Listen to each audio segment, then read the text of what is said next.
నీటి మీద నడవడం మనం చూసాం. ఎందుకంత ధైర్యంగా పేతురు గారు నడిచారంటే దేవుడిని చూసి ఎంతో ధైర్యంగా నడిచారు. మరి కొద్ది క్షణాల్లోనే పేతురు గారు ఎందుకు పడిపోయారు? లోకాన్ని చూసి ఇంకా ఎందుకు పడిపోయారు? చెప్పండి, ఎందుకు పడిపోయారు పేతురు గారు? విశ్వాసం తక్కువై.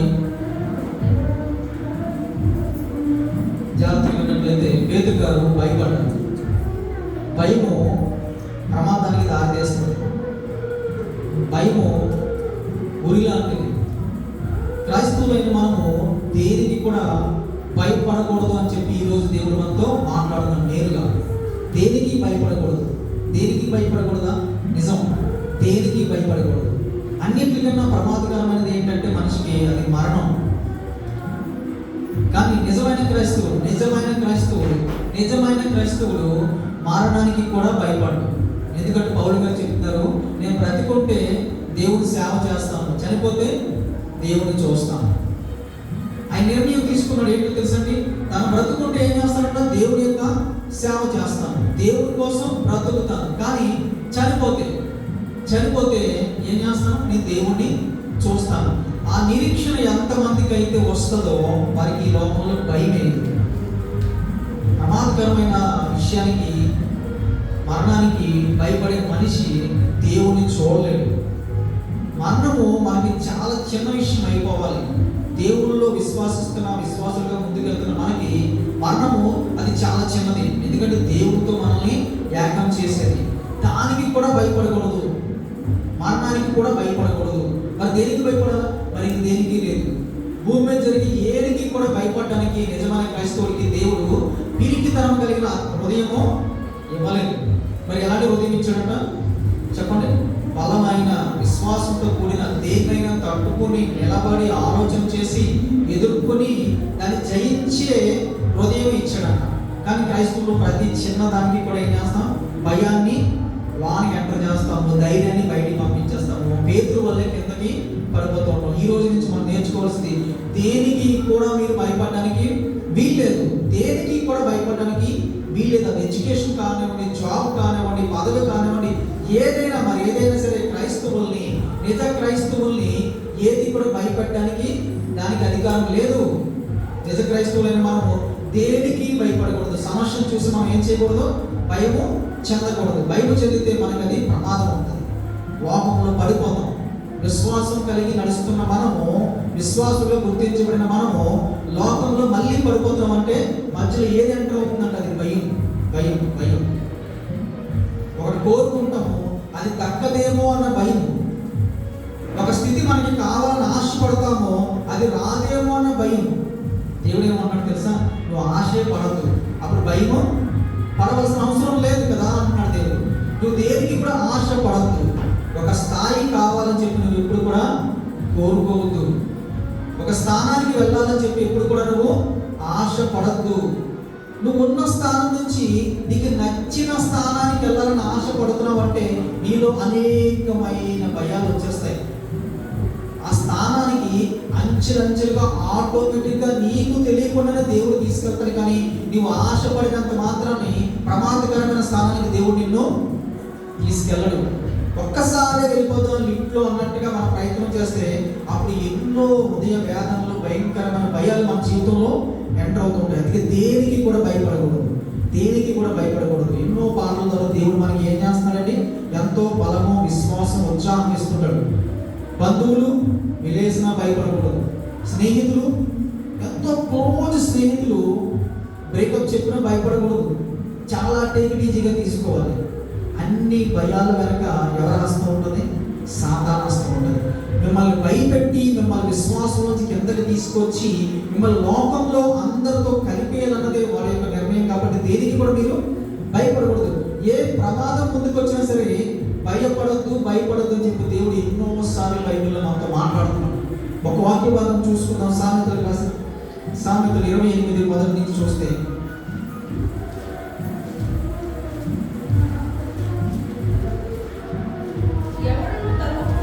ఎవడను తరుముకుండానే చెప్పండి, దుష్టుడు పారిపోవును, నీతిమంతుడు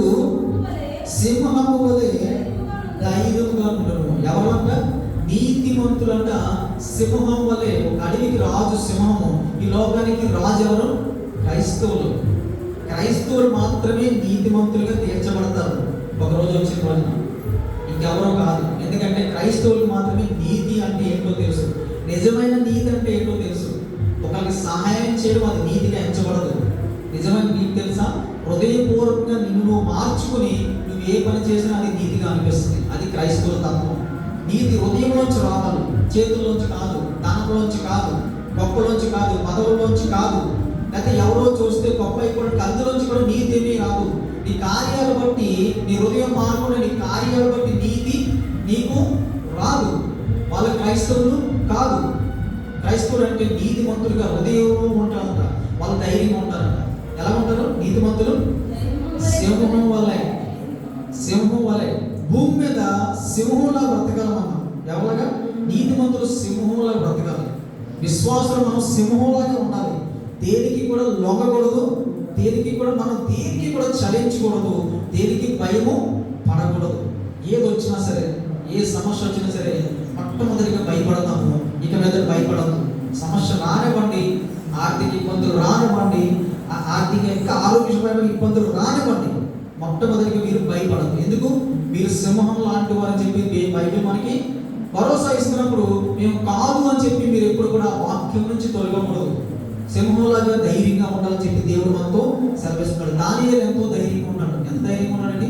సింహాల బోన్లో వేసినా సరే దానియేలు ఎందుకు ధైర్యంగా ఉన్నాడంటే, దానియేలుకు ఉన్న విశ్వాసం ఏంటో తెలుసా? దేవుడు నాకు తోడై ఉంటాడు, దేవుడు నాకు తోడై ఉంటాడు. ఒకవేళ దేవుడు చిత్తమైతే నేను ఎక్కడికి వెళ్ళిపోతాను? దేవుడి దగ్గరికి వెళ్తాను, అది ఇంకా బాగుంటుంది, ఈ లోకం కన్నా ఎంతో బాగుంటుంది అని చెప్పి విశ్వాసించిన దానియేలు ధైర్యంగా సింహాల బోన్లోకి వెళ్ళాడు. అప్పుడు దేవుడు ఏం చేశాడండి? తోడై ఉన్నాడు. నువ్వు డేర్ చేసి ఏదైనా పని చేస్తే, నువ్వు ఏదైనా సమస్య వచ్చినప్పుడు డేరింగ్గా ముందుకు వెళ్తే దానియేలులాగా నీకేం కలుగుతుందో తెలుసా? జయమే కలుగుతుంది, అపజయం కలగదు. దేవుని నామస్తోత్రం కలుగును గాక. హల్లెలూయా. నీకు జయం రావాలంటే నువ్వు డేర్ చేయవలసిందే, సింహంలా డేర్ చేయవలసిందే, మీ బ్రతుకులని సింహంలా ఉంచవలసిందే. సింహాల బోన్లోకి వెళ్ళినా సరే, ప్రమాదకరమైన పరిస్థితుల్లోకి వెళ్తున్నా సరే, నీటిలో వెళ్తున్నా, అగ్నిలో వెళ్తున్నా, అలాంటి పరిస్థితుల్లో మీరు వెళ్తున్నా సరే అవి ఏమి మిమ్మల్ని ఏమి చేయమని చెప్పి దేవుడు మనకి ఎంతగానో నమ్మకాన్ని, విశ్వాసాన్ని ఇస్తున్నప్పుడు ఆ వాక్యాన్ని మనం ఏం చేయాలి? ఎస్, ఇది నాకు వర్తిస్తుంది, నేను నీతిమంతుడిని, నేను విశ్వాసంగా ఉంటాను, నేను క్రైస్తవుడు అని చెప్పి ధైర్యంగా ముందుకెళ్తే దానియేలు లాంటి మంచి విశ్వాసం మీకు ఉన్నట్లయితే ఏ సమస్య కూడా మీ జీవితంలోని విజయము పొందదు. అన్ని సమస్యల మీద కూడా మీకే దేవుడు విజయం ఇస్తారు. అటువంటి గొప్ప జీవితం మీరు పొందాలంటే ఏం చేయాలండి? ధైర్యాన్ని గుండెల నిండా నింపుకోవాలి. మేము క్రైస్తవులు, మేము ధైర్యంగా ఉంటాం, మేము విశ్వాసం, మేము దేనికి కూడా భయపడము అని చెప్పి ఒక నిర్ణయం తీసుకోవాలి. చాలా స్ట్రాంగ్ నిర్ణయం తీసుకోవాలా. అది సమస్యలన్నిటికన్నా దృఢంగా ఉండాలి మీ నిర్ణయం, మీ ఆత్మవిశ్వాసం, మీ మనోధైర్యం అన్ని సమస్యలకు మించి ధైర్యంగా ఉండాలి. ఏది వచ్చినా పర్లేదు, రానండి, మేము క్రైస్తవులం, మాకు దేవుడు తోడై ఉన్నాడు. సింహం లాంటి సమస్యల రాని, నీళ్ళ లాంటి వరదల రాని, పక్కన 10,000 మంది పడిపోతున్నారా, పడని, దేవుడు నీకు సహాయం చేస్తాడు. ఎందుకు?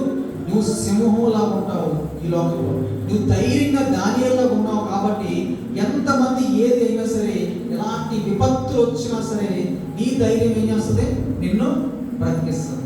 ఒక్కొక్క సమయంలో చిన్న వాటికే అధైర్యపడిపోతున్న క్రైస్తవులకి దేవుడు ఇచ్చేది ఏంటో తెలుసా? నో, క్రైస్తవులు ఎప్పుడు పెద్ద సమస్యకు కూడా భయపడకూడదు. ఇక చిన్న సమస్యలనే పట్టించుకోకూడదు. వదిలేయడమే, విడిచిపెట్టేయడమే, చూసి చూడనట్టు వదిలేయడమే. అవే ఇలా వచ్చి యూటర్న్ తీసుకుని వెళ్ళిపోతాయి.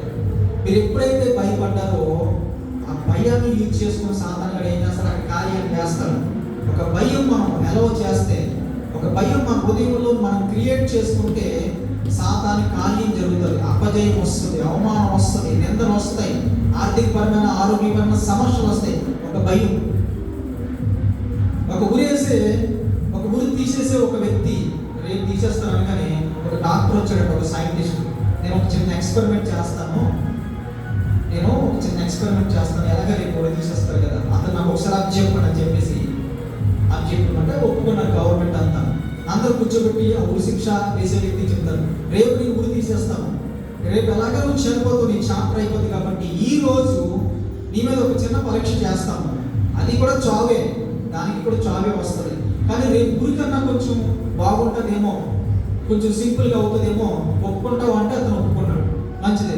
కూర్చోబెట్టి చెప్పారంట, ప్రపంచంలో అత్యంత భయంకరమైన సైలెంట్ కన్నా ఇంకా ప్రమాదకరమైన డీప్గా ఉండే ఒక విషయాన్ని మేము కనుగొన్నాం. అది ఎలా పనిచేస్తుంది, దాని రియాక్షన్ ఎలా ఉంటుంది మేము తెలుసుకోవాలి. కాబట్టి ప్రాక్టికల్గా మీ మీద మేము ప్రయోగిస్తాము. అది ఎలాగ టచ్ అవ్వగానే చనిపోయే అవకాశాలు ఉన్నాయి, ఒప్పుకుంటావా అంటే ఒప్పుకున్నాడు. ఏ విషయం లేకుండా ఒక సిరంజి గుచ్చితే ఆ వ్యక్తి చనిపోయాడు. తెలుసండి, మిరాకిల్గా అందరూ ఆశ్చర్యపోయి, ఏ విషయం లేదు, ఒక సిరంజి గుచ్చితే ఆ వ్యక్తి వెంటనే చనిపోయాడు. అతను మెంటల్గా ఫిక్స్ అయింది ఏంటి తెలుసా, సైలెంట్ కన్నా భయంకరమైన టచ్ అవగానే చనిపోతానని చెప్పి ఎప్పుడైతే మైండ్లోని ఆ భయాన్ని తెచ్చుకున్నాడో, ఆ భయం గుచ్చగానే ఒక్కసారి స్తంభిస్తుంది అన్నమాట. మైండ్ మొత్తం స్తంభిస్తుంది. ఒక్కసారి ఏం చేస్తుంది, ఒక చాలా పవర్ఫుల్గా రియాక్ట్ అవుతుంది మన మైండ్. ఏంటి, మొత్తం సెన్సర్లు అన్నింటినీ కూడా, అవయవాలన్నింటినీ కూడా ఒక్కసారిగా ఏం చేస్తుంది, బ్లాక్ చేసేస్తుంది. ఒక్కసారిగా ఆ మైండ్ ఆగిపోతుంది, మొత్తం అన్ని కొట్టుకోవడం ఆగిపోతే వెంటనే చనిపోతారు. సెకండ్స్లో చనిపోయాడంట. అంటే భయం భయం భయం భయం వల్ల మరణం వస్తుంది. బైబిల్లో చెప్తారు, భయం వల్ల ఊరు వస్తుందని చెప్పి రాస్తున్నాడు. చూద్దాం, అది సామెతల గ్రంథంలో 29వ అధ్యాయం 25లో కూడా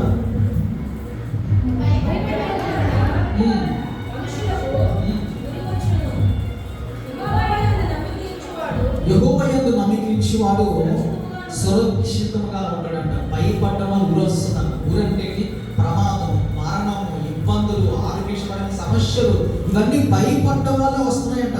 మనిషికి ఎంతో శక్తినిచ్చి దేవుడు పంపిస్తే చిన్న చిన్నాటికి భయపడి ఎన్నో పెద్ద పెద్ద రోగాలు, పెద్ద పెద్ద గురులు తెచ్చుకుంటాడని చెప్పి దేవుడు సెలవిస్తున్నాడు బైబిల్ నుంచి. దేనికి కూడా భయపడకూడదు. భయం అనేది చాలా సాధారణమైన భయంకరమైన ప్రమాదకరమైన విషయం. అది భయం, దేనికి భయపడకూడదు. దేవుడి యొక్క నమ్మిక ఇచ్చి విశ్వాసాలుగా మనము సింహం వల్ల ధైర్యంగా ఉండవలసిందే, కానీ దేనికి కూడా భయపడకూడదు. భయపడితే ఏమొస్తుందంటే ఉరి ఉరి ఉరి వస్తుందంట. యెహోవా యొక్క నమ్మిక ఇచ్చితే ఎలా ఉంటారంట, సురక్షితంగా. ప్రమాదాల చుట్టూ ఉన్నా సరే, మన కరోనా టైంలో దేవుడి యొక్క మనం ఏం చేస్తాం, ప్రతి ఒక్కరు మనస్ఫూర్తిగా ప్రార్థన చేసిన రోజు ఏదైనా ఉందా అంటే క్రైస్తవులు, అది కరోనాలోనే. ఎందుకో చెప్పండి, ఇంటి పక్కన ఒక చావు, ఇంటి ముందు ఒక చావు, వీధి చివర ఒక చావు, టీవీ పెడితే చావు, పేపర్ ఏది చూసినా చావు అనే వార్త చాలా భయంకరంగా గట్టిగా వినిపించిన కాలం అది. అసలు మన జీవితంలో వస్తుందని అనుకోలేదు. అలాంటి భయంకర విపత్తు ప్రపంచం వ్యాప్తంగా ఒక చుట్టేసింది. ఎంతో మంది మంచి వారు కూడా చనిపోయారు నిర్లక్ష్యం వల్ల. దేవుడు కాపాడచ్చు కదా అనకూడదు, దేవుడు కాపాడుతాడు, కానీ మనం మన భద్రతలో ఉండాలి కదా. చాలా మంది మంచి మంచి మాస్టర్లు ఆరోగ్యంగా ఉన్నాం కదని చెప్పి హాస్పిటల్కి వెళ్ళి కరోనా పేషెంట్లకు కూడా చేసి ప్రార్థన చేసి చనిపోయిన వాళ్ళు ఉన్నారు, తెలుసండి. ఆరోగ్యం ఉన్నామని తెలుస్తుంది, నీరసం లేదు, జలుబు లేదు, పర్వాలేదు, దేవుడు నన్ను కాపాడుతాడని చెప్పి నిర్లక్ష్యం వల్ల చనిపోయిన మంచి మంచి పాస్టర్లు ఉన్నారు, మంచి మంచి వ్యక్తులు ఉన్నారు. పాపం చేయలేని వారిని ఎంతో మందిని కూడా కరోనా తన పొట్టలు పెట్టుకుంది. పాపం చేయలేని వాళ్ళని, మంచిగా బ్రతికిన వాళ్ళని, ముస్లిం వాళ్ళని, పెసి బిడ్డల్ని ఎప్పుడైతే చనిపోలేదు, కానీ ముస్లిం వాళ్ళు ఎంతో మంది చనిపోయారు. దానికి కారణం ఏంటి తెలుసా, సగ భయాలు, సగ మరణాలు దేని వల్ల వచ్చే, భయం వల్ల వచ్చే చెప్పి చాలా వార్తల్లోనే మనం విన్నాం. భయము గురి తెస్తుంది, భయము మరణాన్ని కలుగు చేస్తుంది, భయము విశ్వాసాన్ని దిగజార్చే స్థితిలోకి తీసుకెళ్తుంది, విశ్వాసం నుంచి సడలిపోయే స్థితిలోకి తీసుకెళ్ళేది ఏంటి తెలుసా, భయమే. కొద్దిగా మీరు భయపడితే చాలు, సాతానుడు అక్కడ కార్యం చేసి మమ్మల్ని ఏం చేస్తాడు, కింద స్థాయిలోనే ఉంచుతాడు. మీరు ఎదగాలని ఆశపడుతుంటే మీ జీవితంలో మొట్టమొదటిగా చేయకూడని పని ఏం చేస్తారు, భయపడకుండా ఉండడమే మీ యొక్క విజయానికి మొదటి మెట్టు. మీరు దేనికి భయపడకుండా ఒక స్టెప్ వేయవలసిందే. దానియేలు ఒక స్టెప్ వేయవలసిందే, పేతురు గారు ఒక స్టెప్ వేయవలసిందే. వేసిన తర్వాత మరి వెనక్కి తిరిగి లోకం వైపు తిరిగి భయపడకూడదు. భయపడితే ఏమవుతారు, మళ్ళీ పడిపోతారు. యేసయ్య ఉన్నాడు కాపాడాడు, కానీ మన జీవితంలో దేనికి కూడా అలా భయపడే పరిస్థితుల్లో మనం తెచ్చుకోకూడదు. మరొక వాక్య భాగం చూడగలిగితే కీర్తనలు 91వ అధ్యాయము 5వ వచనం కూడా చూసుకుని ముందుకు సాగుదాం త్వరగా. రాత్రి వేళ కలుగు భయముకైనను, వానములకైనను, చీకటిలో సంచరించే తెగులుకైనను, మధ్యాహ్నమందు పోడచే వానములకైనను నీవు భయపడకుందువు. సరిపోతుందండి. చూడండి, బైబిల్లో ఎన్నో వాక్యాలు దేవుడు ఎందుకు రాయిస్తున్నాడు చెప్పండి. భయపడద్దు, భయపడద్దు. ఎలాంటి దిగులు వచ్చినా, చీకట్లో వచ్చినా, మధ్యాహ్నం వచ్చినా, సాయంత్రం వచ్చినా, అర్ధరాత్రి అని ఎటువంటి సమస్య ఏ టైంలో వచ్చినా సరే మీరు ఏం చేయకూడదు, భయపడకూడదు. ఎర్లీ మార్నింగ్ వచ్చిన నో ఇష్యూ, భయపడకూడదు. మధ్యాహ్నం, సాయంత్రం, రాత్రి ఎలాంటి పరిస్థితులైనా, చీకట్లో వచ్చినా లేకపోతే ఎలాంటి పరిస్థితుల్లో వచ్చినా సరే భయపడడానికి వీలు లేదు అని చెప్పి దేవుడు వాక్యం ఎంతో గట్టిగా చెప్తుంది. ఈ వాక్యం ఎవరికి వర్తిస్తుందంటే ఎవరైతే విశ్వాసం కలిగి నీతిగా ఉంటారో వారికి వర్తిస్తారు. విశ్వాసం కలిగిన వారు వాక్యాన్ని చాలా గట్టిగా పట్టుకుంటారు. పట్టుకున్న వారి జీవితంలో భయము ఉండకూడదు. ఉన్న వాళ్ళ భయాన్ని జయించి విజయాలుగా నిలబడాలని చెప్పి దేవుడి యొక్క కోరిక మేరకు మీ అందరికీ కూడా దేవుడు సెలవిస్తున్నది అంటే భయం అన్నది మన జీవితంలో రాకూడదు. నోవహు గారు ధైర్యంగా ఉన్నారు. నోవహు తన జీవిత కాలంలోని ఒక వాడ కట్టాడు. దేవుడి మాటకి విధేయత కలిగి భయపడి వాడ కట్టుకుని ఏం చేశాడంటే చక్కగా వాడలోకి వెళ్ళి సురక్షితంగా ఉన్నాడు. మాట విన్న నోవహు కుటుంబం ఏం చేసిందండి? సురక్షితంగా ఉన్నదంట. సురక్షితంగా దేవుడు యెహోవా యందు నమ్మకించి వారు సురక్షితంగా ఉంటారు. ఎలాంటి ప్రమాదాలు వచ్చినా, ఎలాంటి గురులు వచ్చినా, ఒడిదుడుకులు వచ్చినా సరే నోవహు తన జీవితంలో ఏం చేశాడండి? దేవుని యొక్క మాటకి విధేయత కలిగి తన కుటుంబం మొత్తాన్ని భయం నుంచి తప్పించుకుని ధైర్యంగా ముందుకెళ్ళినట్టుగా మనము బైబిల్ గ్రంథంలో చూస్తున్నాం. ఇంకా ఎంతో మంది భక్తులు బైబిల్ చూస్తే భక్తులు అదే వాక్యం ప్రిపేర్ అవుతున్నప్పుడు ఎంతమంది భయపడి ప్రాబ్లమ్స్ ఫేస్ చేశారు, ఎంతమంది భయము జయించి ఉన్నారని చెప్పి భక్తుల్ని అలా ఆలోచన చేస్తున్నప్పుడు మెల్లమెల్లగా ఒక్కొక్కరు జీవితంలో కనపడుతుంది. ఏలీ జీవితంలో ఒకరోజు భయపడి కనపడుతుంది. ఏలియా గారు విశ్వాసం కలిగి ఒక కార్యం చేశాడు. కార్యం చేసిన తర్వాత ఆ రాణి ఏదైతే కొంచెం ప్రమాదకరమైన ఒక ఇన్విటేషన్ లాంటిది ఒకటి పంపించిందో, నీ పరిస్థితి ఇలా చేస్తానని చెప్పి ఒక విప్లవం లాంటిది పంపించిందో భయపడినట్టుగా మనం చూస్తాం. అందుకే భయము అందరి జీవితంలోని చాలా ఈజీగా ప్రవేశిస్తుంది. కాబట్టి మనం ఏం చేయకూడదు, దాన్ని అలవ చేయకూడదు. ఒకప్పుడు జీవితాలు వేరు, ఇప్పుడు మనం అన్ని తెలిసిన విశ్వాసులు. మనం ఒకప్పుడు పాతకాలంలో ఉన్న వారందరూ కూడా ఎంత విశ్వాసంగా, ఎంత క్రియేటివిటీ నాలెడ్జ్తో ఉండేవారు కాదు. వారు దేవుడు అంటే దేవుడు అంతే. మనము చాలా రకాలుగా ఆలోచించే శక్తి దేవుడు మనకి ఇచ్చాడు. కాబట్టి ఈ రోజుల్లో ఇంకా మనం స్ట్రాంగ్గా బిలీవ్ చేయాలి. దేవుడిని భయపడకుండా ముందుకు వెళ్తూ ఉండాలి. యెషయా గ్రంథం 43వ అధ్యాయంలో మొదటి మాటలు చూసుకుని ముందుకు సాగుదాం.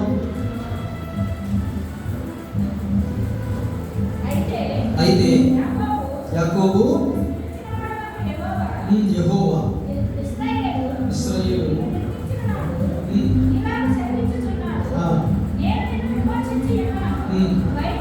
భయపడకుము, పేరు పెట్టి నేను నిన్ను పిలిచినాను. సరిపోతుందండి. దేవుడు ఏం చెప్తాను తెలుసండి? ఆ రోజు యాకోబు చెప్పాడు. ఏమన్నా తెలుసా? యాకోబు, నిన్ను నేను పేరు పెట్టి పిలిచాను, నువ్వు భయపడద్దు. ఓకే, మరి యాకోబుని దేవుడు పేరు పెట్టి పిలిచాడా? నిన్ను నన్ను పిల్లలేదా? చెప్పండి. మమ్మల్ని పిలిచారని చెప్పి ఏంటి రుజువు చెప్పాను? మిమ్మల్ని పిలిచారు దేవుడు, ఏంటి రుజువు?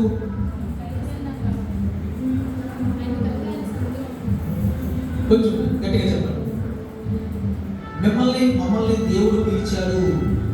ఈ వాక్యం మనకి కూడా వర్తిస్తుంది అని చెప్పడానికి ధైర్యం ఏంటి తెలుసా? మీకు తెలుసా? తల్లి గర్భమందే మనం పిలుస్తారంటండి. తెలుసా? మనల్ని అరచేతిలో చెక్కుని మన రూపు రేఖలు తానే నిర్మిస్తారంట. మీకు ఎన్నిసార్లు చెప్పడం జరిగింది. మీ రూపు రేఖ లేకపోతే మీ ఐరిస్ కానీ తమ్ముళ్ళు కానీ ఎవరికి కూడా మ్యాచ్ అవ్వకుండా పిలిచిన వాడు ఎవరు? దేవుడే.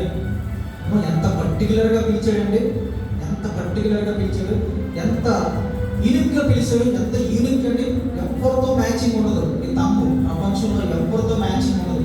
మీ కంటిలో ఉన్న రెటీనా మ్యాచింగ్ ఎవరితో మ్యాచ్ అవ్వదు. అంత యూనిక్గా పిలిచాడా, అంత పర్టికులర్గా డిజైన్ చేశాడా అంటే చేశాడని చెప్తాను దేవుడు. యాకోబు అన్నాడు. అక్కడ మీ పేరు పెట్టుకోండి. నేను పిలిచాను, పేరు పెట్టి నేను పిలిచాను. మీ ఐరిస్ని డిజైన్ చేస్తూ పిలిచాను. మీ తమ్మ తాలూకా ఆ యొక్క రేఖలని నేనే నిర్మించాను, ఎవరితో మ్యాచ్ అవ్వకుండా.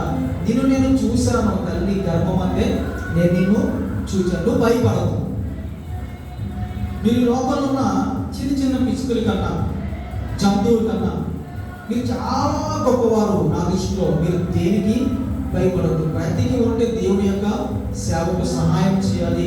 మన పని మనం చేసుకుంటూ చనిపోతే దేవుడి దగ్గర శాశ్వత కాలంలో ఉంటామని ధైర్యం కలిగి మనం ఉన్నట్లయితే మన జీవితంలోకి భయము రమ్మనే రాదు.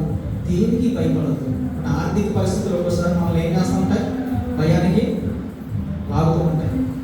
దేవుడు చెప్తున్నాడు, ఆర్థికపరమైన పరిస్థితులు బాగోపోయినా ఎప్పుడైతే నువ్వు భయపడతావో అప్పుడు నువ్వు అక్కడి నుంచి విజయం పొందలేవు. ఎప్పుడైతే దేవుడు ఉన్నాడని చెప్పి విశ్వసించడం మొదలు పెడతావో విజయము చాలా సింపుల్గా వస్తుంది. నువ్వు అనుకున్నంత భయంకరమైన సమస్యలు ఏమి కూడా అవి సమస్యలు కాదు. దేవుడు దానికి చాలా సింపుల్గా సొల్యూషన్ ఇస్తాడు. చాలా సింపుల్గా సొల్యూషన్ ఇస్తున్నాడు. మా జీవితం అయిపోయిందని చెప్పి అనుకున్న రోజుల నుంచి కూడా దేవుడు నిన్ను అధికమైన స్థానానికి, పై స్థానానికి ఎత్తించగలిగిన దేవుడి కృప మనతో ఉందని చెప్పి మనం దేనికి భయపడకూడదు. చిన్న సమస్య అయినా పెద్ద సమస్య అయినా ఎన్ని సమస్యలు వచ్చినా సరే ఏం చేయకూడదండి, దానికి భయము పడకూడదు. అంతే. నీతిమంతుడు అయితే నువ్వు సింహంలా బ్రతకాలి, విశ్వాసం అయితే నువ్వు సింహంలాగే ఉండాలి. నీ బ్రతుకులో దేనికి కూడా భయపడతావా? నువ్వు దేవుని క్రైస్తవుని యొక్క దేవుడి కుమారుడు కాదు, కుమార్తె కాదు. అంతే. భయం వచ్చేస్తుందా, నువ్వు జయించు. అప్పుడే నువ్వు దేవుని యొక్క కుమారుడు, కుమార్తెలు అవుతా ఉన్నాడు. ఎలాంటి ఆత్మ ఇవ్వలేదు మనకి? పిరికితనం కలిగిన ఆత్మ ఇవ్వలేదని చెప్పి దేవుడు చెప్తాడు. మన ఆత్మ, మన మనోధైర్యము అది పిరికితనం కలిగింది. మనము దాన్ని ఎలా పిరికిదేమో, భయపడాలేమో అనుకున్నాం. కానీ మన యొక్క ఆత్మ దేవుడు అలా పెట్టలేదు. చాలా ధైర్యం కలిగిన ఆత్మను పెట్టాడు. ఈ వణుకుంటే ఏదైనా సాధించగలిగిన ధైర్యము నీలోనే పెట్టాడు.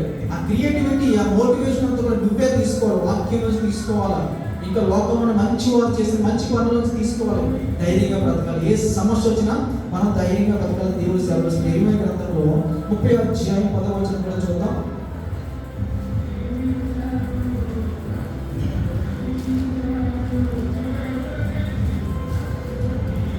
యాకోబు గారి కోసం రాస్తున్నాడు దేవుడు.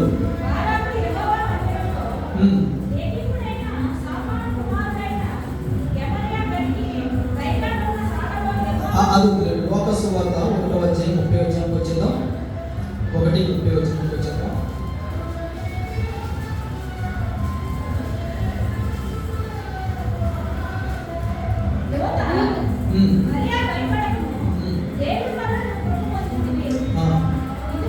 సరిపోతుంది. మరియమ్మ దగ్గరికి దూత వచ్చింది. దూత ఇలా చెప్తుంది మరియమ్మ దగ్గరికి. ఏమంటుంది? దూత రాగానే మరియమ్మ ఏం చేసింది? భయపడదు. అందుకే ఏం చెప్తుంది దూత? భయపడద్దు అని చెప్పింది. ఒక ప్రకాశవంతమైన వెలుగుతో, కళ్ళతో చూడలేని యొక్క ఆకారము మరియమ్మ ముందుకు వచ్చినప్పుడు, చాలా వెలుతురుగా వచ్చినప్పుడు, చాలా ఒక విచిత్రంగా వచ్చినప్పుడు ఎవరైనా భయపడతారు. మరియమ్మ కూడా అపూర్వం అలాగే ఏమీ ఎక్స్పీరియన్స్ చేయలేదు కాబట్టి భయపడ్డది. దూత రాగానే భయపడ్డది. తన జీవితం అంతవరకు చూసుకున్నట్లయితే చాలా పవిత్రంగా, నీతిమంతంగా, సింహంలా బ్రతికిన మరియమ్మ గారికి ఒక్కసారి ఏమొచ్చింది? భయం వచ్చింది. అప్పుడు ఏం చెప్తుంది దూత? నువ్వు భయపడవు, ఇది మంచికే. ఈ కార్యము నీ జీవితంలో మంచికే. కొన్ని శ్రమలు వస్తాయి, కొన్ని మాటలు వస్తాయి, అది మంచికే. కొన్ని నిందలు వస్తాయి, అది కూడా మంచికే. ఒక కార్యం కోసము మన జీవితంలో కూడా ఒక్కొక్కసారి చిన్న చిన్న అవమానాలు వస్తాయి. దాని తర్వాత అది మంచికే అని చెప్పి మనము విశ్వసించాలి.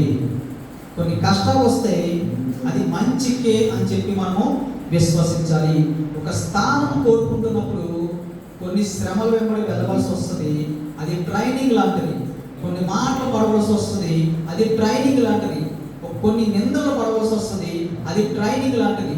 అవి పడితేనే తప్పితే ఈ యొక్క స్థితిగతులు మారవు అన్న సంగతి మీరు ఈరోజు తెలుసుకోవాలి. కొన్ని అవమానాలు, కొన్ని నిందలు, కొంత ఏడుపు, కొంత కుంగుబాటు, ఇవన్నీ రావాలి. అప్పుడే నీ స్థాయి పెరుగుతుంది. స్థాయి వచ్చేయాలి, అవమానం రాకూడదంటే అది కుదరదు. కన్నీళ్ళు లేకుండా విజయం రావాలంటే అది కుదరదు. మనసు బాధపడకుండా మంచి స్థితికి వెళ్ళిపోవాలంటే అది కుదరదు. అలా ఆశపడము చాలా పెద్ద తప్పు అని చెప్పి ఈరోజు తెలుసుకోండి. ఏ కష్టం లేకుండా ఒక మంచి స్థాయికి వెళ్ళిపోవాలి నేను అనుకోవడం అంటే అది కుదరదు. పరిగెడితేనే నీకు దేవుడు ఏం చేస్తాడు? కిరీటం అని ఇస్తాడు. ఈ లోకంలో అయినా సరే నీకు ఒక ప్రైజ్ ఇస్తాడు. కాళ్ళు నొప్పులు రాకూడదు, ఇంట్లో కూర్చుంటే నాకు పరుగు బంధంలో ప్రైజ్ రావాలంటే చాలా తప్పదు. అంత మరి అధికమైన దేవుడి మీద సుఖానుభవం కోరుకోకూడదంట. దేవుడు కూడా ఎంతో, యేసయ్య కూడా ఎంతో కష్టపడి ఏం చేశాడండి?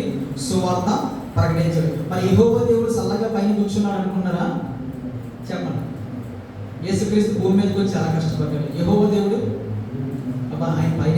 చేస్తున్నాడు, కష్టం అంతా వేసేది అనుకుంటారా? కాదు. భూమిని క్రియేట్ చేయడానికి ఆలోచన, డిజైన్ ఇదంతా కూడా ఎంత కష్టమో తెలుసండి. ఒక ఇంజనీరింగ్ వర్క్ చేశారు దేవుడు. పరిశుద్ధాత్మ దేవుడు ఈ రోజుకి కూడా మనల్ని ఏం చేస్తున్నాడు?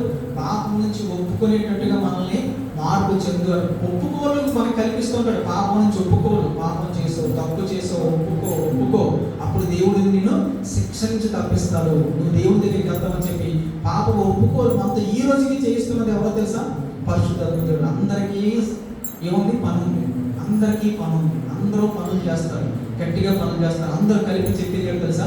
మీరు భయపడద్దు, మీరు దేనికి భయపడద్దు. మీరు చిన్న చిన్న పిచ్చుకల కన్నా, జంతువుల కన్నా చాలా శ్రేష్ఠులు, మీరు యూనిక్. నేను మిమ్మల్ని పేరు పెట్టి పిలిచాను. యాకోబు గారిని అలాగైతే పేరు పెట్టి పిలిచి ఎన్నుకున్నాను, అలాగే మిమ్మల్ని కూడా పేరు పెట్టి పిలిచి ఎన్నుకొని భూమి మీదకి ప్రవేశింపజేశాడంట దేవుడు. ఈరోజు నువ్వు భూమి మీదకి వచ్చావంటే అది దేవుడు పేరు పెట్టి పిలిచి ఎన్నుకొని నేను భూమి మీద ప్రవేశపెట్టాడు. ఎగ్జామ్ సెంటర్లో కూర్చోబెట్టాడు, పేరు పెట్టి పిలిచాడు నిన్ను నన్ను కూడా దేవుడు. మనం భయపడకూడదు. ఏ సమస్య వచ్చినా ఈ లోకంలో భయపడకూడదు. ఇవన్నీ కూడా పరీక్షలో భాగాలే అని చెప్పి అనుకుంటున్నాం. ఏ కూడా మన ఊరికి ఒక స్థాయి కోరుకోవడము అది మంచి ఉత్తమమైన పద్ధతి కాదు. దేవుడు మనకి తగిన స్థాయిని ఇస్తాడు. స్థాయి లేకపోయినా మనశ్శాంతిగా ఉన్న చోట ఉండడము అది ఇంకా చాలా ఉత్తమం చెప్పాలంటే. స్థాయి కోసం పరుగులెట్టి నాకు ఒక మంచి డాబా కావాలి, మంచి కారు కావాలి, మంచి ఫోన్ కావాలని చెప్తే దానికి ఎంత కష్టం ఉందో చెప్పండి. ఒక మంచి ఫోన్ కొనాలి, 1 లక్ష రూపాయల ఫోన్ అంటే ఎంత కష్టపడాలి. ఒక ఇల్లు కట్టుకోవాలి 50 లక్షలు అంటే ఎంత కష్టపడాలి. ఒక స్థాయి పెరగాలి, కొన్ని వస్తువులు కొనుక్కోవాలనుకుంటే మీ జీవితంలో కష్టాలు ఎంటర్ అవుతాయి. ఎవరు ఎంటర్ చేస్తున్నారు? మీ ఆలోచనలు, మీ కోరికలు మీ జీవితంలో కష్టాలు ఎంటర్ చేసేలా చేస్తున్నారు. మీ ఆలోచనలు అక్కడే ఆగే కనుక మీ జీవితంలో కష్టాలు ఉండవు, టెన్షన్ ఉండవు, బీపీలు ఉండవు, షుగర్లు ఉండవు, ఏమి ఉండవు. స్థాయిలు ఎప్పుడు కూడా ఆటోమేటిక్గా దేవుడు ఇస్తాడంతే. దేవుడు అందరూ కూడా బాగుండాలని చెప్పి కోరుకునే దేవుడు. మనం మంచిగా ముందుకెళ్ళిపోతే ఏ అత్యాశ లేకుండా నాకు ఈ స్థాయి కావాలని చెప్పి ఆశపడకుండా ముందుకెళ్ళిపోతే మీ జీవితంలో భయం అనేది ఎంటర్ అవుతుంది. ఒక స్థాయి కోరుకున్నప్పుడే మీ జీవితంలోకి భయం వస్తాయి. ఆ స్థాయి వస్తుందో రాదు, దానికోసం తప్పుద్రోవ పడడం, దానికోసం ఏదో రకమైన వ్యసన పడ్డం, అదంతా కూడా అన్నట్లు భయం వస్తుంది. దేవుడు చెప్తున్నాడు, ఉన్న స్థాయి దేవుడు మెల్లమెల్లగా దేవుడు మంచి స్థాయికి తీసుకొస్తాడు. అంతవరకు నిదానంగా దేవుడి యొక్క బలీయమైన చేతుల కింద ఉండాలని చెప్పి దేవుడు చెప్తాడు. ధైర్యం కలిగి భయం విడిచిపెట్టేసి ప్రతిగితే దేవుడు మన అందరినీ దీవిస్తాడు. ఇంకొక వాక్యం చదువుకుంటూ ముద్రించడం మత్తయి సువార్త 10వ అధ్యాయం 31. అదేవిధంగా లోకస్ వార్త 12:32 తీసి చదువుకుందాం.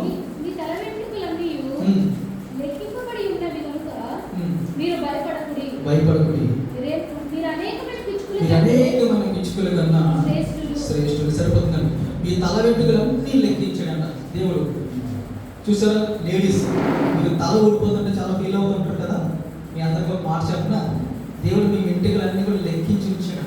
ఒక వెంట్రుక ఊడిపోయినా సరే దేవుడు అది కౌంట్ చేస్తాడు. ఎన్ని తల మీద వెంట్రుకలు ఉన్నాయి అవన్నీ కూడా లెక్కించి ఉంచాడు. భయపడద్దు అన్నాడు. ఎందుకు భయపడకూడదు? మీరు అనేకమైన పిచ్చుకల కన్నా ఎంతో శ్రేష్ఠులు కనుక మీరు ఏం చేయకూడదు? భయపడకూడదు అన్నాడు. లోకస్ వార్తలో 12వ అధ్యాయం 32వ వచనం కూడా చదువుకుందాం.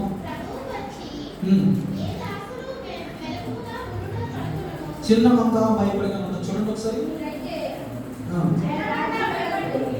చిన్న మంద భయపడకము. సరిపోతుందండి. చిన్న మంద భయపడకము. దేవుడు మాట చెప్తున్నప్పుడు మన సంఘమే గుర్తు వస్తుంది. ఎందుకంటే మనం ఒక చిన్న మంద. మీ అందరికీ ఒక మంచి విషయం చెప్పాలని ఆశపడుతున్నాను. ప్రతి మందలోంచి కూడా దేవుడు ఎంపిక చేస్తాడు. తెలుసా మీకు? ప్రతి చిన్న మందలోంచి కూడా 3 ఉంటాయి, 2 ఉంటాయి. అందులోంచి ఎవరైతే నీతిగా ఉంటారో, ఎవరైతే సింహంలా ఉంటారో, ఎవరైతే ధైర్యంగా ఉంటారో, భయపడకుండా వారిని దేవుడు ఏం చేస్తాడండి? ఎంపిక చేసుకొని తన పరలోక రాజ్యం ఇవ్వడానికి సిద్ధంగా ఉన్నాడు. చిన్న మందని ఏమి విడిచిపెట్టాడు. 3 కూర్చుని ఒక ఆరాధన చేస్తానికి ఒకరిని, ఆ చిన్న మంద నాకు సంబంధం లేదు. దేవుడు మనిషి కాదు. మన ఆలోచనకి మించిన ఆలోచన కలిగిన దేవుడు. మనలాగా ఆలోచించిన దేవుడు. చాలా బ్రాడ్గా ఉంటుంది దేవుడు ఆలోచన, చాలా బ్రాడ్గా ఉంటుంది. ఎంత బ్రాడ్గా ఉంటుంది అంటే మనుషులను హత్య చేసే వాళ్ళకి కూడా దేవుడు వర్షం కురిపిస్తున్నాడు. మనుషులు హత్యలు చేసే వారికి కూడా దేవుడు ఊపిరిస్తున్నాడు. ఎంత బ్రాడ్గా ఉన్నది. ఒక టైం వరకు ప్రపంచంలో చేసిన ఎన్నో తప్పులు చేసే వారికి కూడా దేవుడు అవకాశం ఇస్తున్నాడు. ఎండ వాన కూడా అందరితో సమానంగా అందరికీ పంచుతున్నాడు. దేవుడు ఎంత మంచి ఆలోచన అండి. చిన్న మంద అంతే. మనలాంటి ఎన్నో సంఘాలు చిన్న మందలు అనుకుంటున్నారేమో, లేకపోతే ఉన్నతమైన స్థానానికి మనం వెళ్ళబోతున్నాం. దేవుని స్తోత్రం కలిగినాక ఉన్నతమైన స్థానానికి మనం వెళ్ళబోతున్నాం. అది ఎంత గొప్ప స్థానానికి మనం వెళ్ళబోతున్నాం తెలుసా? ఈ చిన్న మందలోంచి మనందరం ఉన్నతమైన స్థానానికి, పరలోక రాజ్యానికి మనం వెళ్ళబోతున్నాం. దేవుని యొక్క పిలుపు మేరకు చక్కగా పరలోక రాజ్యం వెళ్తాం. ఎంతమంది కూడి ఉన్నాం అన్నది ఇంపార్టెంట్ కాదు, కానీ ఎలాంటి హృదయాలతో దేవుని ఆరాధన చేస్తాం అన్నది చాలా ఇంపార్టెంట్గా దేవుడు చూస్తూ ఉంటాడు. ఒక పల్లెటూరులోని ఒక విశ్వాసి, ముగ్గురు కూర్చున్న విశ్వాసంలో ఒక విశ్వాసి కన్నీటితో హృదయపూర్వకంగా ప్రార్థన చేస్తే ఒక సతీష్ కుమార్ లాంటి ఒక 2 లక్షల మంది సంఘంలో ఉన్న దానికన్నా దేవుడు చాలా సంతోషపడతాడంట. ఇక్కడ ఒక పల్లెటూరులో ఒకే విశ్వాసం కూర్చొని కన్నీటి ప్రార్థన చేస్తే అదే చూస్తాడు. ఒక సతీష్ కుమార్ లాంటి పెద్ద సంఘాల్లోని ఎంతో మంది కూర్చుంటారు. దేవుడికి అది ఇంపార్టెంట్ కాదు. అందులో ఎంతమంది సతీష్ కుమార్ గారి చర్చిలో కూర్చున్న వారు ఎంతమంది హృదయపూర్వకంగా పాటలు పాడుతున్నారన్న దేవుడు చూస్తారంట. జనాన్ని ఏమి చూడరు. ఎంతమంది హృదయపూర్వక వాక్యాన్ని రిసీవ్ చేసుకుంటారో చూస్తారంట. ఎంతమంది హృదయపూర్వక తన జీవితాలు మార్చుకుని, తమను మార్చుకుని, నవీకరించుకుని, జీవితాలు మార్చుకుని బ్రతుకుతున్నారో చూస్తాడు దేవుడు. జనం ఇంపార్టెంట్ కాదు, వారి ఆలోచన ఇంపార్టెంట్ కాదు, వారు చేసే పని కూడా ఇంపార్టెంట్ కాదు. చాలా మంది ఎక్కువ పని చేసేస్తుంటారు దేవుని సన్నిధిలో కూడా, అది కూడా ఇంపార్టెంట్. వారి హృదయం ఎలా ఉందో చూస్తారు. పని చేస్తున్నప్పుడు గొప్ప కోసం చేస్తున్నావా? పని చేస్తున్నప్పుడు దేవుడు అని చేస్తున్నావా? దేవుడి కోసం చేస్తున్నావా? లేకపోతే ఏదో చేయాలని చేస్తున్నావా? ఎన్ని కూడా దేవుడి కాల్కులేషన్ చేస్తున్నాడు. మీ తల వెంట్రుకలు అన్నీ కూడా లెక్కించిన దేవుడు మీ ఆలోచనలు అన్నీ కూడా లెక్క పెడతాడన్న సంగతి ఈరోజు మనకి దేవుడు తెలియజేస్తున్నాడు. మనం పట్టించుకున్నాడంట, మనం పేరు పెట్టి పిలిచాడు. మనం సింహం వల్లే నీతిమంతుగా బతకాలని చూడమంటాడు. చిన్న మందైనా సరే పర్వాలేదు, నీకు ఇంతమందిలోని ఎవరైనా హృదయపూర్వకంగా వాళ్ళు పాట పాడారనుకో, వాళ్ళు పర్టికులర్గా చూస్తారు. మీరందరూ పాటలు పాడుతున్నప్పుడు నాకు ఎంతో సంతోషం అనిపిస్తుంటుంది. ఎందుకంటే మీరందరూ హృదయపూర్వకంగా పాడడం వచ్చేసింది మీ అందరికీ. ఏదో మీరు పాట పాడాలని చెప్పి పై నుంచి పాడతలేదు, నోటి నుంచి పాడతలేదు, హృదయపూర్వకంగా ఫీల్ అయి పాడుతున్నారు. నేను ఒకసారి కూర్చుని ఆలోచన చేస్తున్నప్పుడు పాటలు కట్టుతున్న వ్యక్తులు, భక్తులు ఉంటారు చూసారు, పాట కడుతున్న భక్తులు ఈరోజు మనం చాలా చక్కగా సింపుల్గా పాటల పుస్తకం నుంచి ఇలా తీసి పాడేస్తున్నాం. కానీ ఆ పాట రావడానికి కారణం ఏంటి తెలుసా? వారి జీవితంలో కష్టాలు, నష్టాలు, వేదనలు, జయాలు, అపజయాల్లోంచి హృదయము ఒక కవిలాగా తయారవుతుంది. ఒక కవి కష్టాలు ఎక్కువ వచ్చేస్తే మితవాదం వస్తుందంట. అంటే ఏంటో తెలుసా అండి? ఒక రకమైన సైకాలజీ టీచర్ అయిపోతారు. ఎక్కువ కష్టాలు అనుభవించిన వాడు సైకలాజికల్గా స్ట్రాంగ్ అయిపోయి కష్టాలు అనుభవించిన వాడు ఎలాగైతే ఒక టీచర్ అయిపోతారో, కష్టాలు అనుభవించిన వాళ్ళు పాటలు కడతారు. కష్టాల్లోంచి పాటలు కడతారు. ఆ పాటలు చాలా సింపుల్గా మనం పాడకూడదు ఎప్పుడు కూడా. ఆ కష్టాలను మనము గుర్తు చేసుకొని ఎంత డీప్గా ఉందో ఆలోచించి ఆ పాట మీరు పాట వచ్చింది. దేవుడికి స్తోత్రం. నిజంగా చెప్పాలంటే ఎంతో చక్కగా మీరు హృదయపూర్వకంగా పాడుతున్నట్టుగా నాకు తెలుస్తూ ఉంటుంది. ఎంతో బాగా పాడుతున్నారు. పైనే కాదు, ప్రతి పాట అర్థం తెలుసుకుని, ప్రతి పాట నెమరు వేసుకుంటూ, ప్రతి పాట రిపీట్ చేసుకుంటూ, ఓడ్ రిపీట్ చేసుకుంటూ మీరు పాడుతున్న విధానం చాలా మంచి విధానం. అది బాగా మీకు అది వచ్చింది. అంత మంచి విధానం మీరు అది నేర్చుకున్నారు. అందుబట్టి దేవునికి స్తోత్రం చెల్లిస్తున్నాం. ఇంకా ముందుకు సాగుదాం. పాటల్లో డీప్గా పాడదాం. ప్రతి పాట కూడా అర్థం చేసుకుందాం. ఇక్కడ ప్రిపేర్ అవుతున్న ప్రతి పాట కూడా మీరు ఏం చేయాలో తెలుసండి? చాలా జాగ్రత్తగా అర్థాలు వెతికి అందులో లీనమై పాడితే దేవుడు మనల్ని చూస్తాడు. పెద్ద క్వైర్ ఉంటుంది పెద్ద చర్చిలో, అది ఇంపార్టెంట్ కాదు. ఆ క్వైర్లో హృదయం ఎలా ఉంటుందో తెలుసా? చాలా పెద్ద చర్చిలో కొంతమంది హృదయం మీరు పాడాలి, మ్యూజిక్ కొట్టాలి, పాటకి మ్యూజిక్ కొట్టాలి, అందరం ముందు నుంచి పాడాలి. దేవుడికి అది ఇంపార్టెంట్ కాదు. పాట అర్థం చేసుకుని పదాల తాలూకా మీనింగ్ తెలిసి అది మనం ఫీల్ అయ్యి హృదయపూర్వకంగా పాడితే దేవుడు వెంటనే మీ యొక్క పాట వింటాడంట. దేవుని చెవులోకి మీ పాట వెళ్తుందంటే ఎంత అద్భుతమైన ప్రపంచాన్ని తయారు చేసిన దేవుడు, అద్భుతమైన మనిషిని తయారు చేసిన దేవుడు మీ హృదయపూర్వకంగా పాడితే మీ పాట వినడానికి తన చెవులు ఒగ్గుతాడంట. మీ సహాయం చేయడం తన చేతులు ముందుకి చాపుతాడంట. హృదయపూర్వక పాటలు పాడదాం. సాక్ష్యం చెప్పిన సరే హృదయపూర్వక దేవునికి మహిమ కలుగులాగా మనం సాక్ష్యాలు చెప్తాం.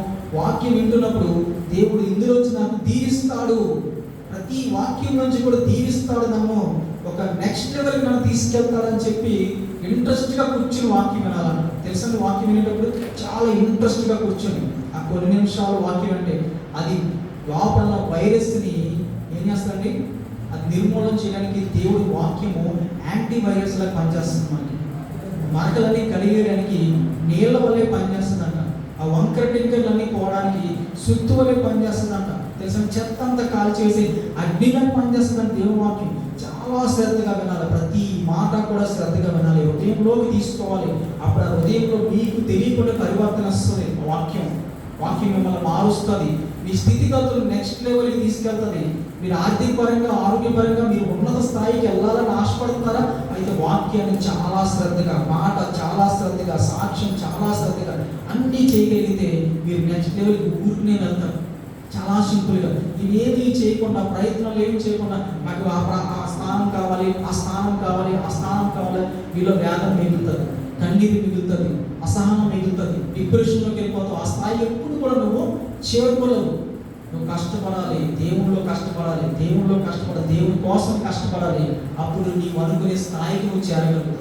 ఆ స్థాయికి నీకు యోగ్యత ఉంటే, ఆ స్థాయి నీకు ప్రమాదం తీసుకురాకపోతే, ఆ స్థాయి నీకు గొప్ప సహాయం చేయగలిగితే నా స్థాయికి తీసుకెళ్తాడు. అక్కడికి వెళ్ళగానే నీకు ప్రమాదం వస్తుందంటే నువ్వు ఎంత అడిగినా సరే ఆ స్థాయిని దేవుడు ఒకవేళ దేవుడు మిమ్మల్ని ప్రేమిస్తూ ఉంటే, ఒకవేళ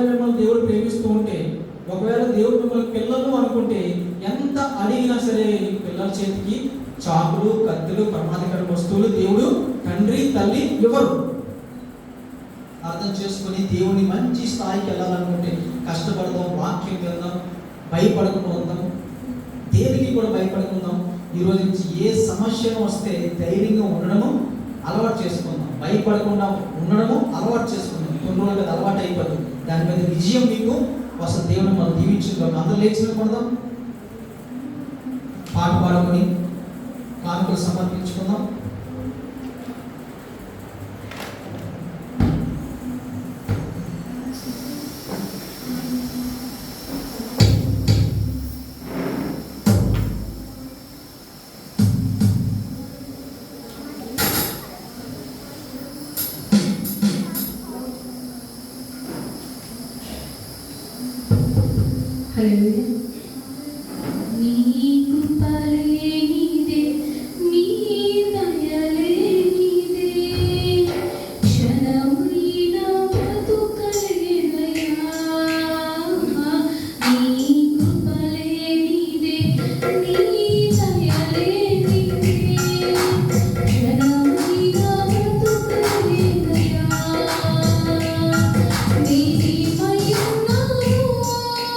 Now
ప్రార్థన చేసుకున్నానండి. మహాపరిశుద్ధానికి వందనాలు, స్తోత్రం స్తోత్రం స్తోత్రం స్తోత్రం స్తోత్రం నైనా. ఈ ఆదివారం ఇంకా సమయించిన వారికి నీ సన్నిధిలో మేము ఉన్నాం ప్రభా. నాయన పాటల్లో, వాక్యంలో, ప్రార్థనలో, కీర్తనలో ప్రభా నాయన దివ్య వర్తమానంలో మీరు మాకు తోడైండి, మనం నడిపించండి. మీ వందనాలు స్తోత్రాలు. వాక్యం చెప్పిన ఆశీర్వదించి దీవించండి ప్రభా. మీ వందనాలు స్తోత్రాలు. సంఘాన్ని ఆశీర్వదించండి, సంఘాన్ని అభిషేకించండి, సంఘాన్ని సర్వత విషయాలు పెట్టండి. అనేక నూతన సంఘాన్ని జరుగుతుంది. వచ్చిన ప్రతి వారిని పేరు పేరు దీవించండి ప్రభా. నీకు ఇచ్చిన పాటలో దశభాగం రూపడలు మీరు స్వీకరించి అంగీకరించి ఇచ్చిన కంటే రెట్టింపు దేవుని బిడ్డలకు అనుగ్రహించిన సహాయం ఇచ్చేయండి. ఏ అవసరంలో ఉన్నారో, ఏ ఆకలిలో ఉన్నారో, ఏ గదుల్లో ఉన్నారో, ఏ వ్యాధులతో బాధలతో బిడ్డలు బాధపడుచున్నారో మీరు ఎరిగి ఉన్నారు, చూసి ఉన్నారు ప్రభా. ప్రతి బిడ్డని నాయన మీ హస్తం ఉంచండి ప్రభా. ప్రతి వారిని స్వస్థపరచండి ప్రభా. ధైర్యం ప్రసాదించండి ప్రభా. నీ వాక్యం నుంచి మనతో మాట్లాడు. భయపడద్దు భయపడద్దు మాట్లాడావు ప్రభు. మీకు వందనాలు. ప్రతి విషయానికి మేము భయపడిపోతున్నాం తండ్రి. భయమాలను తీసుకెళ్ళి నాయన సూటిగా స్పష్టంగా నిశ్చయంగా నాయన నువ్వు మాతో సూటిగా మాట్లాడడానికి నీ వందనాలు స్తోత్రాలు. మాలో భయం తిరుగుతాము తీసివేయండి మహారాజా. మహాప్రభు మీ వందనాలు. ప్రతిరోజు భయపడద్దని చెప్పు. ఈ దినం కూడా మమ్మల్ని భయపడుతున్నాం. బిడ్డలు దేనికైతే భయపడుతున్నారో, దేనికైతే నేను తొందరపడుతున్నారో ధైర్యం ప్రసాదించండి, ధైర్యం ప్రసాదించండి ప్రభా. స్వస్థపరిచే యెహోవాని నేను వాక్యం చెల్లిస్తుంది. నేను పొందిన దెబ్బలు చెప్పి మీకు స్వస్థత చెల్లిస్తున్నాను బాబా. ప్రతి బిడ్డని పేరు పేరు ఉండి స్వస్థపరచండి ఆయన. మరి ఇబ్బందుల నుంచి నేను విడిపించండి. ఆర్థిక సమస్యలను మెరుగుపరచండి ప్రభా. అనారోగ్యం నుంచి విడుదల చేయండి ఆయన. సేవక శక్తిని విడుదల చేయండి ఆయన. ప్రతి సాతాను పెట్టిన ప్రతి కాడిని నేను విరగబట్టండి ప్రభా. మీకు వందనాలు నాయన. నా సాతాను సైకిళ్లను మీ అగ్నితో కాల్చివేయండి ప్రభా. ప్రతి బిడ్డ చుట్టూ నీ కంచి వేయండి ప్రభా. వాళ్ళ మేఘస్తంభంగా రాత్రి అగ్నిస్తంభంగా కాపాడిన తండ్రి బిడ్డల మీద నీ అగ్ని కంచి వేయండి. నీ కంచిని కాపుదల ఉంచండి, నీ శక్తిని మీద ఉంచండి. ప్రతి బిడ్డ మీద నీ హస్తం ఉంచండి ఆయన. ప్రతి బిడ్డని స్వస్థపరచండి ఆయన. నీ కొరకు మాట్లాడి నేర్పించండి. నీ సాక్షులుగా బ్రతికించండి. నీ నామాన్ని ప్రకటించడం ప్రచురించడం నేర్పించండి. నీ కొరకు బ్రతకడం చావైనా బ్రతికైనా నాయన పౌరు గారు నీ కొరకు బ్రతకాలనే ధైర్యం బిడ్డల దయచేయండి, మాకు దయచేయండి. దాసుని దాసులమైన జ్ఞాపకం చేసుకోండి నాయన. నీ కొరకు ప్రార్థించండి. దేశం కొరకు, ప్రభుత్వం కొరకు, రాజుల కొరకు, అధికారుల కొరకు ప్రార్థించుకున్నాం నాయన. మీరు సుఖంగా ఉండాలంటే ఇతర క్షేమం కోరుకోండి సెలవుస్తున్నాం ప్రభా. ఇతరులందరి వరకు మేము ప్రార్థన చేస్తే మేము సుఖంగా ఉంటాం. నీ వాక్యం సెలవుస్తున్నాం ప్రభా. ప్రతి వారిని క్షమించడానికి, ప్రతి వారిని ప్రేమించడానికి, ప్రతి వారిని దీవించడానికి, ప్రతి వారిని స్వస్థపరచడానికి నీ సహాయస్థానాలు మాకు దయచేయండి ఆయన. పరిశుద్ధుల కొరకు, నీతిమంతుల కొరకు, ప్రజలందరి కొరకు ప్రార్థిస్తున్నాం. మా కుటుంబం కొరకు నాయన ప్రార్థిస్తున్నాం. సంఘటన కొరకు, ప్రతి కుటుంబం కొరకు ప్రార్థిస్తున్నాం. వారి సమస్య నుంచి విడుదల చేసి నాయన వారిని మీరు క్షేమాభివృద్ధి ఇచ్చి వారి గృహాలను పంపించి మళ్ళా మీ మనుషుల వారిని మాకు తోడుగా ఉంచుకుని ఘనత మేము ప్రభు మీకు ఆరంభిస్తూ యేసునామమున వేడుకొని ప్రార్థన చేస్తున్నాము ప్రియ పరలోకతండ్రి. ఆమేన్. మహాదేవుని ప్రేమ, ఆయన కుమారుడు యేసుక్రీస్తు కృప మన నిత్యము ఆదరిస్తూ సంరక్షిస్తున్న పరిశుద్ధాత్మ దేవుని ఆదరణ ఆధారపు లోకంలో ఆయన ప్రేమిస్తున్న సర్వలోక ప్రజలకు ఆ రీతిగా యేసు అందరికి ఉపకార ప్రార్థనలు అందరికి వస్తున్న ప్రతి బిడ్డకును, ప్రతి కుటుంబాలను ఈ వారు ఆరాధనలో పాల్పరచిన మా అందరికీ ఇప్పుడు అన్నప్పుడు సదాకాలంతో నడిపించగాక. Amen, amen. God bless you. మనందరూ ఇచ్చిన పాట పాడుకుందాం. ప్రార్థన చెప్పుకుందామండి. పరలోకమందున్న మా తండ్రి, నీ నామం పరిశుద్ధపరచబడుగాక, నీ రాజ్యం వచ్చుగాక, నీ చిత్తం పరలోకమందు నెరవేర్చినట్టు భూమి మీద నెరవేరుగాక. మనదిన ఆహారాన్ని మాకు దయచేయండి. మరలా ప్రార్థన చేసిన వారిని క్షమించిన ప్రకారం మా ప్రార్థన క్షమించండి. మమ్మల్ని శ్రాద్ధలోకి దాకా కీర్తిని తప్పించండి. రాజ్యము, బలము, శక్తి నిరంతరం నీవే మా తండ్రి. ఆమేన్. ఆశీర్వాద